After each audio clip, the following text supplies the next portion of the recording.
Buset men. Ini akhir-akhir ini gue baca berita banyak banget ya, berita bunuh diri di media sosial, di platform-platform berita gitu. Bunuh diri semua isinya dah. Buset, kemarin gue main TikTok sama Instagram ya, itu FYP gue semua full bunuh diri. Lu tau gak sih ex-member One Direction? Itu yang Liam Payne, Oh, haha. dia bunuh diri juga. Itu langsung Instagram gue isinya, wah rest in peace, story, rip. Pusing gue bacanya. Emang bunuh diri apaan, Dim? Bunuh diri, Ron. Emang apaan? Oh. Terus bunuh diri itu apa? Kan gua nggak tahu. Ya, ya bunuh diri, Ron. Apaan? Lu bunuh. Lu ngebunuh tapi diri lu sendiri. Bunuh diri gitu ya. Emang apaan? Kok bisa orang-orang bunuh diri? Itu gara-gara apa sih? Lu cerita sendiri aja deh Ron, gue bacanya aja udah pusing, apalagi lu tanya. Tahu, Ron. Makanya jangan main game terus, Ron. Emang lu jago baca berita kayak sekali-sekali? Apa sih, Dap? Gak gua aja lu. Ah. Bunuh diri, kok bisa ya ada orang bunuh diri ya?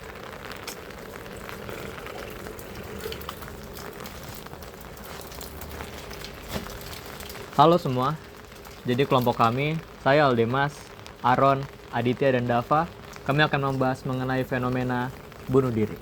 Sebelumnya, biarkan saya menjelaskan tentang definisi bunuh diri terlebih dahulu. Bunuh diri secara umum dapat diidentifikasikan sebagai tindakan yang dimana mengakhiri hidupnya sendiri.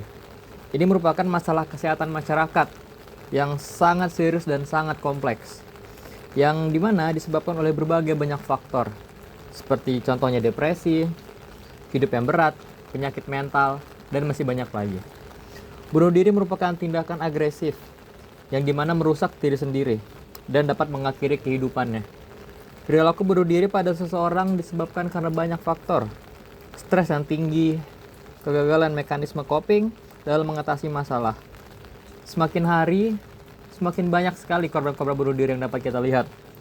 Terkhusus dalam data Organisasi Kesehatan Dunia, yakni WHO, melaporkan terdapat 800.000 orang yang mengakhiri hidupnya. 800.000 orang ini didominasi oleh anak-anak muda yang merasakan depresi berat. Dalam negara benua Asia, Korea Selatan merupakan negara sebagai peringkat tertinggi ke-10 dalam kasus bunuh diri, yang dimana anak-anak muda menjadi pemegang pertama, top 1, lalu dilanjuti oleh anak-anak usia sekolah yang berada pada peringkat kedua. Tokoh sosiologi yang membahas mengenai bunuh diri yakni Durkheim. Durkheim memiliki studi bunuh diri yang dimana ia melakukannya karena persoalan ini relatif merupakan fenomena yang konkret dan terjadi secara real pada dunia masyarakat, di mana tersedia data yang bagus dengan cara yang sangat komprehensif. Alasan utama Durkheim untuk melakukan studi bunuh diri ialah untuk menunjukkan kekuatan disiplin sosiologi, di mana melakukan penelitian tentang angka bunuh diri dari beberapa negara-negara di Eropa. Dari hasil analisinya, didapatkan bahwa terdapat 4 definisi bunuh diri, yang dimana ada bunuh diri egoistik, bunuh diri altruistik, bunuh diri anomik, dan terakhir bunuh diri fatalis. Di mana bunuh diri egoistik ialah tindakan bunuh diri akibat seseorang merasa kepentingan diri sendiri jauh lebih penting daripada kepentingan bersama, di mana kembali lagi kata egois, lebih mementingkan kepentingan diri sendiri. Dijelas. Lalu, bunuh diri altruis terjadi ketika integrasi sosial sangat kuat. Secara harfiah, dapat dikatakan individu terpaksa melakukan bunuh diri. Adanya pressure dari lingkungan sekitar membuat adanya korban untuk melakukan bunuh diri. Lalu bunuh diri anomik. Bunuh diri ini terjadi ketika kekuatan regulasi masyarakat terganggu. Saat ada sekumpulan masyarakat yang merasakan kepentingannya terancam, maka ia akan memutuskan untuk membunuh, bahkan meminta seseorang tersebut dengan cara mempressure orang tersebut untuk melakukan bunuh diri. Yang terakhir, bunuh diri fatalis. Bunuh diri dilakukan seseorang karena adanya kondisi yang sangat tertekan. Dengan adanya aturan, norma-norma, dan keyakinan, menjalani interaksi sosial sehingga orang tersebut kehilangan kebebasan dalam berhubungan sosial. Banyak sekali definisi bunuh diri yang dapat kita saksikan dan dapat kita baca melalui literatur-literatur yang tersedia. Selanjutnya, penyebab-penyebab bunuh diri akan disampaikan oleh teman saya, Dava. Setelah Dimas menjelaskan definisi bunuh diri itu, perlu kita tahu bahwa fenomena bunuh diri itu bukanlah sesuatu yang terjadi karena ketidaksengajaan, tapi hal itu terjadi karena sengaja. Banyak kali faktor-faktor yang terjadi. Seperti contohnya, banyak faktor yang saya ambil dari jurnal Aryu Aryani Mulyani yang berjudul Faktor-faktor yang melatar belakangi fenomena bunuh diri di Gunung Kidul. Faktor-faktornya itu terjadi kayak sikap tertutup. Contohnya sikap tertutup, seorang remaja yang merasa depresi dan mengalami tekanan sosial berat mungkin tidak mau membuka diri kepada keluarga atau teman-teman dekat mereka karena mereka merasa malu atau takut diintimidasi. Keterasingan ini membuat emosionalnya semakin tertekan dan merasa tidak ada jalan keluar yang dapat mengakibatkan resiko bunuh diri. Lalu, ada jarak dari keluarga. Seorang mahasiswa internasional yang jauh dari keluarga dan tidak memiliki jaringan sosial di negara tempat dia belajar mungkin akan merasa kesepian dan tertekan. Hal ini meningkatkan masalah kesehatan mental dan membuat dirinya menjadi depresi. Lalu ada lagi faktor-faktor yang lain, seperti faktor ekonomi. Kesulitan finansial, pengangguran, dan ketidakstabilan ekonomi dapat menyebabkan stres mental yang signifikan, terutama bagi individu yang merasa tidak mampu untuk memenuhi kebutuhan. Jadi mereka memilih jalan pintas, yaitu bunuh diri agar masalah mereka selesai. Seperti mereka berpikir kalau utang-utang mereka tuh bakal lunas dengan cara bunuh diri. Sebenarnya itu nggak lunas juga sih. Tetap aja kalian ditagih di akhirat ntar. Lalu ada pekerja keras di usia lanjut. Pekerja yang berusia lanjut sering kali menghadapi tekanan untuk tetap produktif yang dapat mengakibatkan mereka kelelahan mental dan emosional. Ketidakmampuan untuk memenuhi harapan ini dapat meningkatkan resiko mereka untuk depresi. Lalu ada penyakit kronis. Seseorang yang memiliki penyakit kronis seringkali mengalami rasa sakit fisik, kehilangan fungsi, dan kecacatan yang dapat berkontribusi pada perasaan putus asa dan depresi. Hal ini dapat meningkatkan resiko bunuh diri karena mereka berpikir kalau mereka cacat, mereka nggak bisa melakukan pekerjaan dan ini membuat mereka menjadi putus asa. Kalian pengen tahu nggak sih contoh-contoh yang terjadi di kalangan kita saat ini? Kalian mau tahu? Oke, lanjut.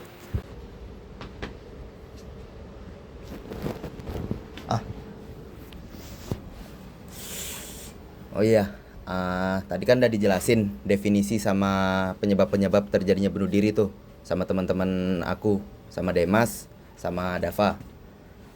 Jadi di sini aku mau ngasih contoh nih kasus-kasus bunuh diri, terutama kalangan remaja sih, yang ya bisa dibilang masih seumuran sama kita atau nggak jauh beda deh umurnya sama kita. Pertama ada mahasiswa UGM atau mahasiswi.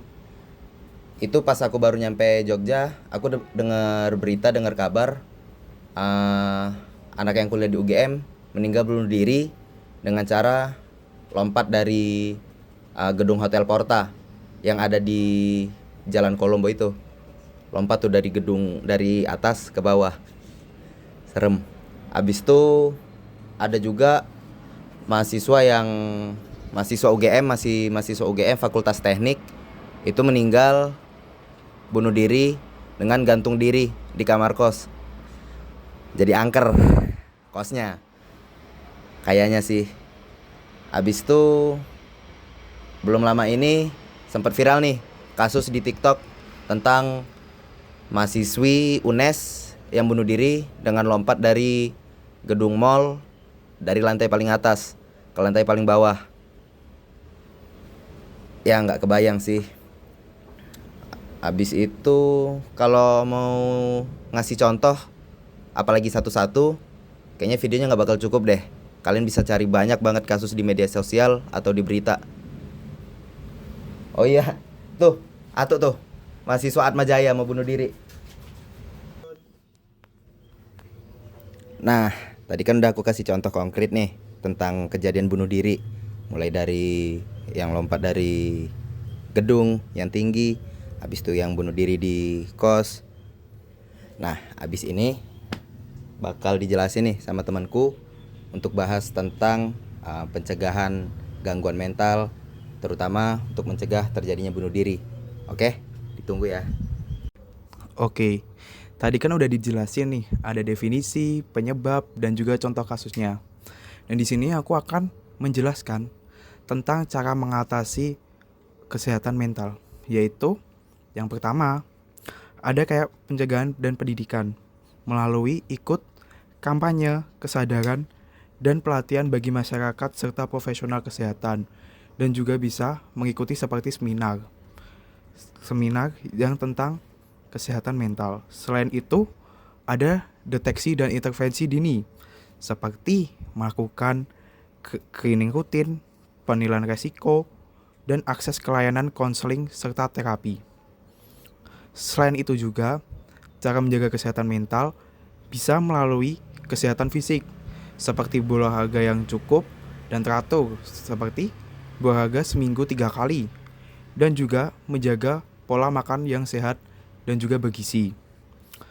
Selain itu, bisa dengan beristirahat yang cukup, seperti tidur 8 jam sehari, dan juga bisa membangun kekuasaan berpikir positif dan menghindari overthinking, membangun kemampuan menghadapi masalah, menghindari kebiasaan buruk yang dapat memicu stres, membangun dukungan sosial yang positif, menjaga hubungan baik dengan orang lain seperti tidak membuat masalah dan selalu menjaga keakrabannya dengan orang lain, dan saling membantu dan memahami kondisi orang lain.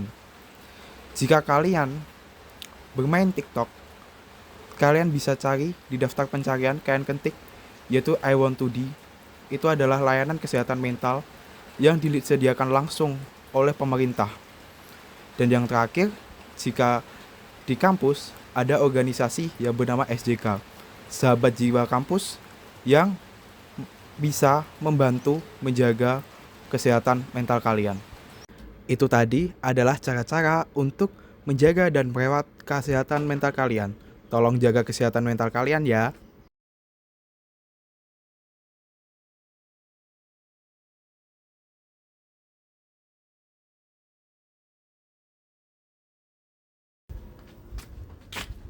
Halo, kenalin nama. Ini. Oh.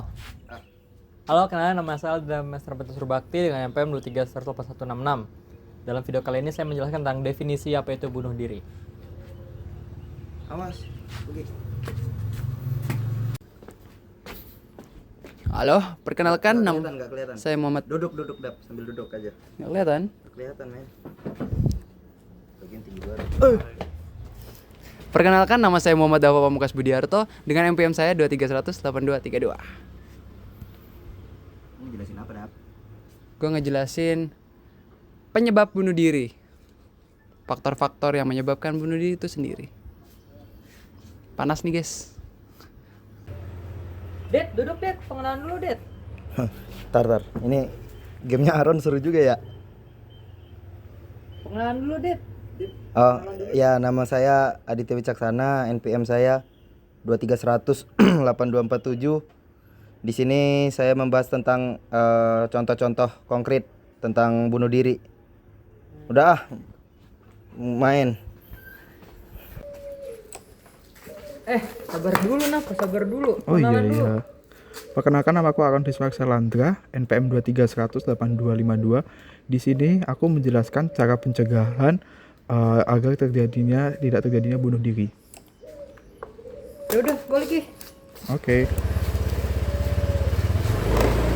Dah.